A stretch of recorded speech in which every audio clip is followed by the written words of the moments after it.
Oh, God. Sorry. I have to respond to my assistant really quickly. I'm so sorry. I hate to do this. It's fine. It's fine. No worries. Okay. She's just been going off course a little bit recently, and she just texted as we were starting. And I know from experience that if I don't set the parameters clearly. Please go ahead. Go ahead. You're busy. That's a good thing. I've got time.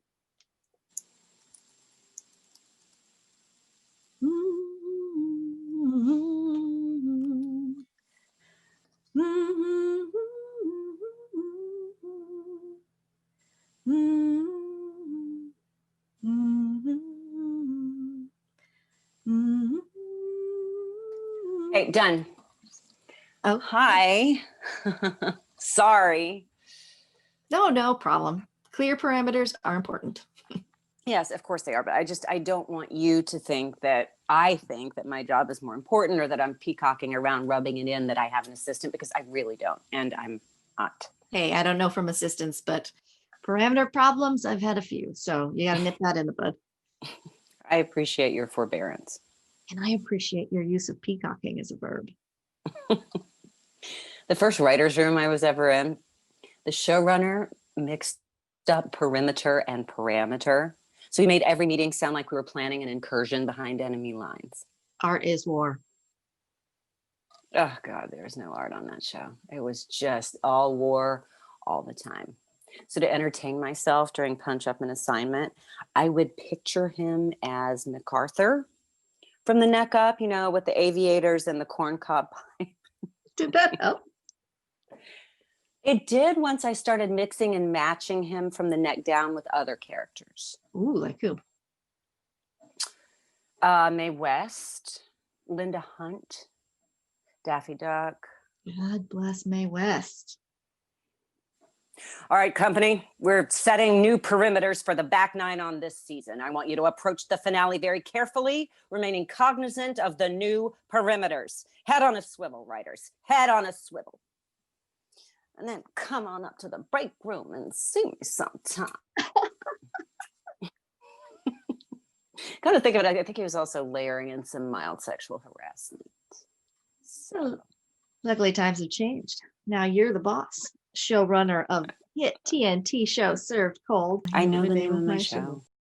And you set the parameters and the perimeters for that matter. God, I hate to think what people are imagining about me. Oh, you got picked up for 3 seasons, right? They can think what they want. I mean, normally, yeah, but I don't know. This pandemic thing has made it all so weird. I feel like we're all just conspiring in this giant scam, doing all this prep work to keep as many people paid as possible, while we all pretend that at some point, somehow, production's just going to pick up again. A lot of politicking. Oh, cutting through corporate doublespeak. Hereinafter to be referred to thereas. Rendering creative differences. Well, that I don't need to worry about that much anymore, now that I figured out whose job it actually is. Soothing bruised egos. Oh, very yes. Very yes. No, producing is like juggling using other people's hands. Good line. What does it actually feel like? Oh, Robyn Heller cuts right to the emotional chase. Robyn with a Y. What? Right? What? So how do you do that? What? The hearing the I in Robyn. Oh, just a thing I do. Huh. I'm intuitively intelligent. Yeah, no, I can't. I can't. I'm sorry. It's oxymoronic. Uh-huh. And not in an illustrative, rhetorical way. No. Intuition is a feeling about what's true, and intelligence is actual knowledge or skill. So far, so good. One can be intuitive or intelligent. One can be intuitive and intelligent, but intuitive can't modify intelligence. It's nonsensical. It's a mismatched modifier. Okay. Feel better? Well, no, because now I'm just thinking about how language develops and the process by which a phrase turns into a common figure of speech. Sure. I mean, it's the great metaphor that then becomes a tired cliche and eventually falls completely into use as idiom. And that's way more comfortable territory than talking about how it feels to do your job, Jesus. which is very important, by the way. Look, I am aware of the importance of processing my feelings. I am aware of psychotherapy. I have even availed myself of it in various forms over the years. Not that we are close enough, in my opinion, for that to be any of your business. But I mean, obviously, I'm not the world's like most emotionally healthy person, but I think I'm functioning pretty well given the circumstances. I meant your job. Your job is important. Oh, But for the record, you appear to be fairly functional. sure. Sudden uncalled for outburst aside. Understandable misunderstanding. I'm sorry. Yes. Well, thank you. Does that qualify as an approved oxymoron? Clever. Try to keep up. Oh, see, I was not trying to imply that you are less than in any way. No, it's all right. It's actually kind of refreshing. I'm struggling to think of the last time I dated someone smarter than me, if ever. I wouldn't say that. That you're smarter than me or that we're dating. I wouldn't begin to presume. Mm-hmm. I think it might be harder to connect when there is a substantive difference in intellect. I had an ex who couldn't understand the concept of compatibility. I said I was breaking it off because we weren't compatible for the long run. And she said, I disagree. The compatibility is not a one-way street. Yeah. I just said, I rest my case and hung up on her. Oh, damn. Did you really? No.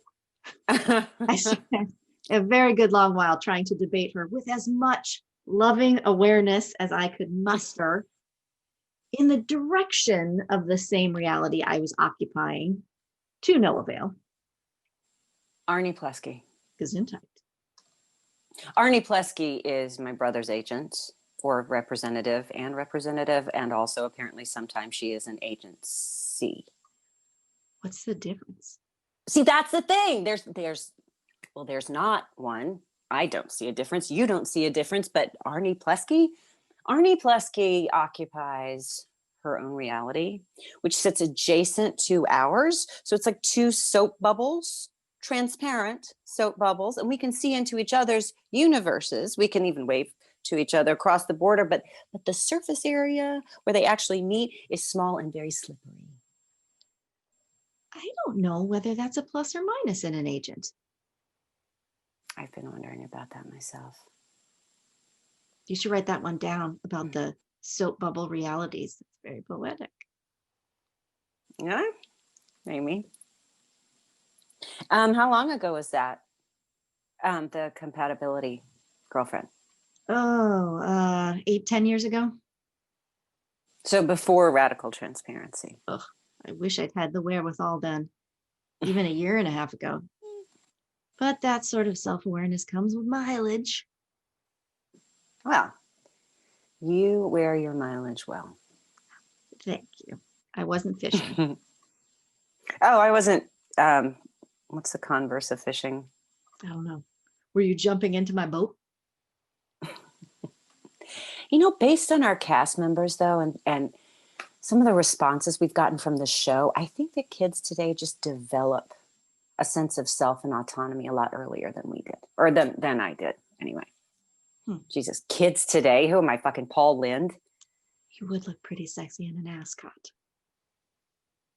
Oh, I would rock an ascot. The snark fits, baby. Oh, hey. Wait, what? Is anybody doing a Zoom version of Hollywood Squares? Because that show's just begging to be made. Wait, do you think I'm snarky? Does it help if I spell snarky with an I? No. Overt. Wow. That's How do you think of yourself? I try not to, which is just sort of a complex strategy to avoid becoming my mother. But that's the second person. That's the you. You're the second person that it has said that to me recently. The first of all things being Arnie Plesky.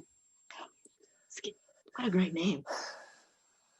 Yeah, Arnie fucking Plesky. Arnie goddamn Plesky. So, how do you think of yourself? I don't know, doctor. Capable, smart. My dad always called me whip smart. That's one of those gendered words. Technically, it's a compliment, but in actuality, Yeah, in actuality, it's more often applied to young women in a way that implies not only youth and transience, but also that you're smart for a girl. plus there's this weird kind of objectification because you're literally being compared to an inanimate object. Yep, see that. And there's something about the object being used as a weapon. With an association to dominance, no less. Right. And you get called out for asserting your intellect while being minimized because your intelligence is fleeting and relative and laden with qualifiers. And that's all wrapped up in the package of a compliment about how smart you are. Yeah. And you can't protest against it without being ungrateful because they don't really mean anything by it. And the fucked up thing is, it's true. They don't. And you know why? No, why? Because a metaphor turned into a cliche and then deteriorated into idiom. The magic of language reduced to shorthand for the lazy minded. Boom. Now you are the whip smart girl in a man's world, occupying a job that's been held by cis white straight men for decades. Yeah. And there's still this feeling, especially from some of the network guys, that I should just be so grateful to be there. And I am grateful because, listen, don't get me wrong. I got a lot of breaks. I got a lot of support to get here. Of But, course. it's not just making the show for me, right? I have the crew. I have the production team in my head at all times. I have 7 series regulars. I have 5 2/3 writers. And I am responsible for them. And I want them to be happy in their jobs. Fuck, I want them to have jobs because now we're in this apocalyptic dystopian present that we've carefully created for ourselves. Well, sure, there's that. And then I got to handle the demands of the network, trying not to alienate the advertisers by pushing the envelope. When in fact, if I hadn't pushed the envelope in the first place, the show wouldn't exist at all. And they wouldn't be making all that revenue from the advertisers that they are currently worried about alienating. That's a lot. Most of the time, I'm just operating on this baseline feeling of inadequacy, sometimes spiking to full on fraudulence, and with the short lived moments of actual pride. Sounds exhausting. While coming to grips, of course, with my privilege as a white, middle class, able bodied, slender bodied, cis woman. Well, that's why your show's important. You've got people invested in a trans teenage lead character, not as a gimmick or a punchline or a cautionary tale. You employ trans writers, you're putting underrepresented voices front and center. Yeah. And now we're reworking the current scripts to include as many Black and Indigenous and people of color as we can. There you go. You're not resting on your laurels. I'm impressed. Yeah, well, then the network ruined it all with an AT&T corporate diversity meeting. Well, that sounds potentially mind-numbing and or frustrating. Actually, it was a one-on-one with a lawyer who was funnier than I expected. Oh, well, that makes for a better meeting, I bet. Yeah. Can I share something in the the spirit of radical transparency? Of course.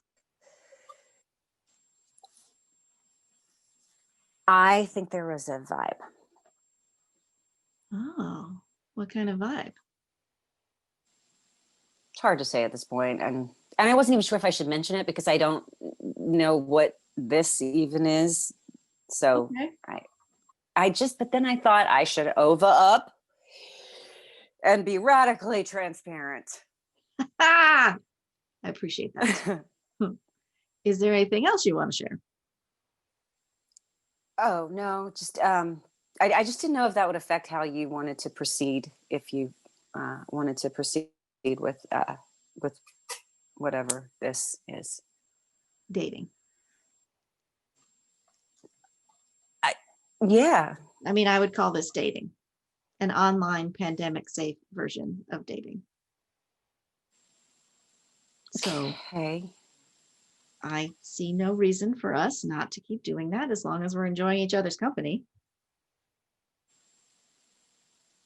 okay. And if you enjoy the lawyer's company, that's fine. That is good. We should all be doing things that feed our souls right now and not get hung up on labels and limitations.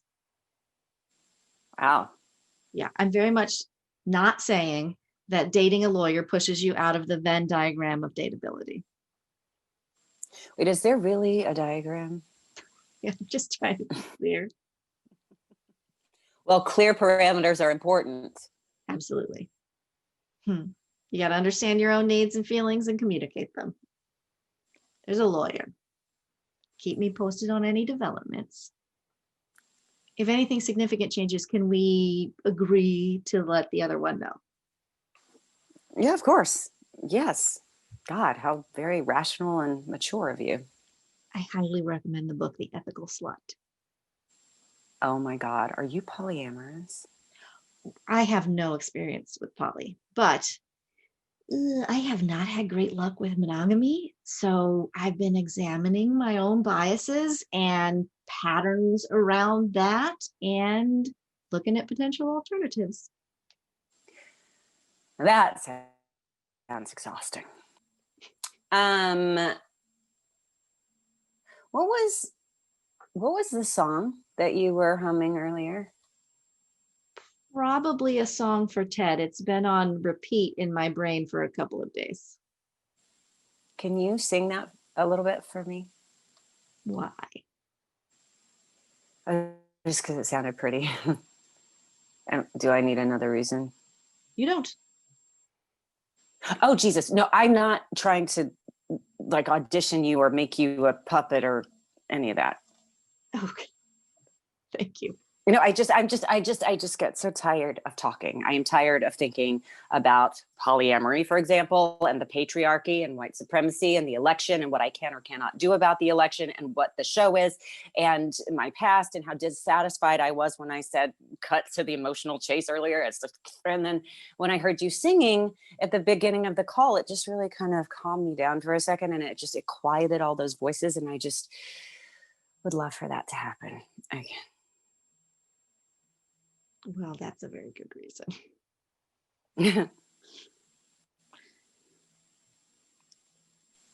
We went tripping in the New York night. The city turned into a grid. We were immortal, as cool as starlight. We didn't know we were kids. We traded secrets and we stared our hands. We sang like wolf pups to the moon. We talked for hours of our convoluted plans.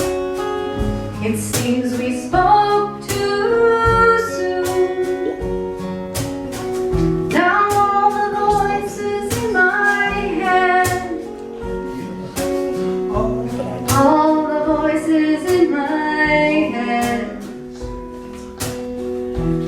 all the voices in my head sing like you.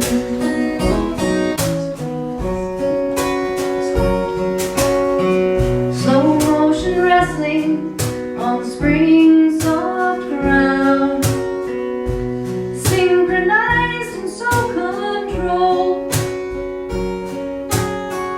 Both so certain we both always be around, writing songs and growing old. Still all the voices in my head, all the